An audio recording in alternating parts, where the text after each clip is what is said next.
في خضم التحولات الجيوسياسية المتسارعة التي يشهدها العالم، تبرز المملكة المغربية كنموذج للاستقرار والتنمية المستدامة بفضل القيادة المتبصرة والحكيمة لصاحب الجلالة الملك محمد السادس. لم يكن العهد الجديد مجرد مرحلة زمنية، بل هو ورش مفتوح لإعادة هندسة الدولة والمجتمع وفق رؤية ملكية تزاوج بين أصالة الثوابت وحداثة الآلية.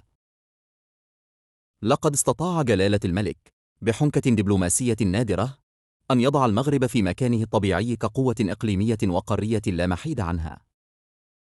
إن الرؤية الملكية في ملف الصحراء المغربية القائمة على الواقعية والشرعية أثمرت اعترافات دولية متتالية بمغربية الصحراء وجدية مبادرة الحكم الذاتي.